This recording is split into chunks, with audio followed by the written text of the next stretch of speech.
Fauci, Rand Paul's like the only one that will hold this guy accountable. He funded the Wuhan lab, okay? He funded it.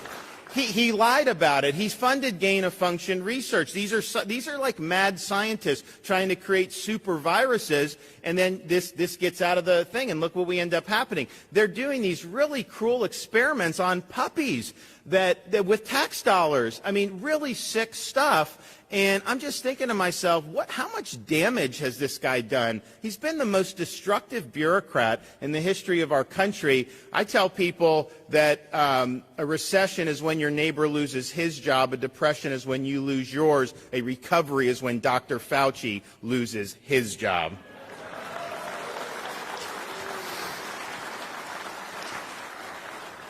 So protect your folks against authoritarianism under the guise of COVID. And I think right now that means protecting the jobs of your citizens, and don't let them get fired due to COVID mandates. And that's true whether it's a government mandate or a corporate mandate, because quite frankly, our country, with how these big corporations have been behaving, they act as an arm of the government in the ruling class, unfortunately. And so they're trying to impose a lot of mandates. So these are companies that put these people to work for the last year and a half. Nurses on the front lines, a year and a half, taking care of COVID patients. And now all of a sudden, they're going to get tossed aside over this jab, when many of them have actually had COVID and recovered from it, and many of them have reasons for what decisions they make. So I think that that's just fundamentally wrong. And so you got to ask yourself, how, when you get elected to office, how do you use your power? And my view is, if people are being treated poorly like that, I want to use my power to be able to help prevent that. And so that's what we're going to be doing, is a special session.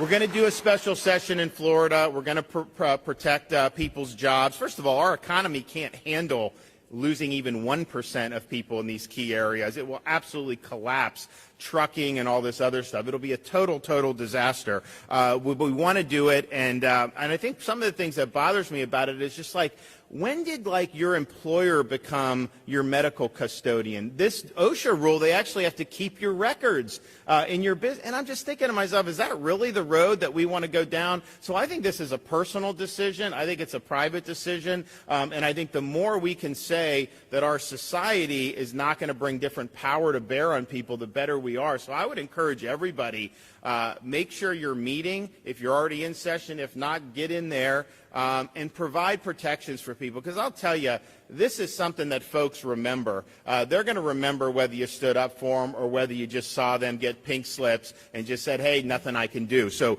do that and protect. Now, that's within your own jurisdiction, making sure that people's rights aren't violated from either governors or big corporations or whatever.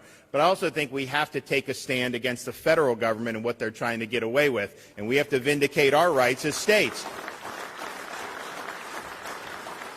And so you look at this OSHA rule that they're doing, and I've read some of it. I haven't read all of it, but, I mean, it really isn't just about vaccine. I mean, they are using that as a pretext to get the federal government involved in really micromanaging a lot of different parts of businesses. There's even one thing where they're talking about, well, you can apply for some financial assistance to be able to comply with this, but you have to not be able to raise your prices. And they're like going through all this stuff, and I'm just thinking to myself, you have some bureaucrat sitting up there in D.C. thinking that somehow they know how a business runs and all this stuff, and it's really horrifying. So I look at that OSHA rule. They reject immunity conferred through prior infection, which means it's clearly not science that they're doing if they reject that in spite of all the studies. They acknowledge that vaccinated people get and transmit the Delta variant at relatively high rates, which again, if that's the case, then what is this mandate seeking to accomplish? So they go through all this stuff, and they put all this garbage in there, and I'm just thinking to myself, it's not good policy. It's not constitutional. But what even bugged me more than that is who the hell thinks they can get away with this in this country? The fact that someone thinks they can get away with this shows we've got a lot of problems. And so we need to fight back.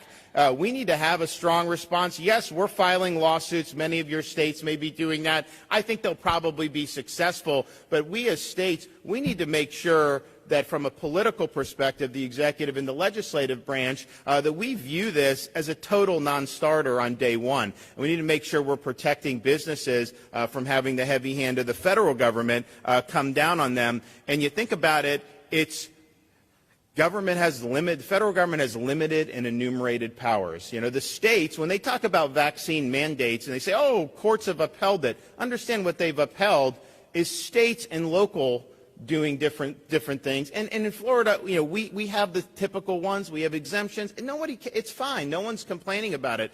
But to have the federal government, which doesn't have a police power, that's them taking away the power from states, usurping it for themselves, and then imposing this, which will only be the beginning. If you looked at that rule, they are now soliciting. Should we apply it to every business, regardless of how many employees? Should we do the booster shot? Should we make everyone wear masks? Just think about it. They could conceivably require every employee in the United States to wear a mask at work. Like, what the hell is their ability to do that? And so this is really, as aggressive as it is, this is just the opening salvo from them. So if we don't fight back against it, you're going to absolutely get more and more and more. And I think it's really important that it not just be a legal response, that it also be a political response. So that's what we're going to be doing in the state of Florida.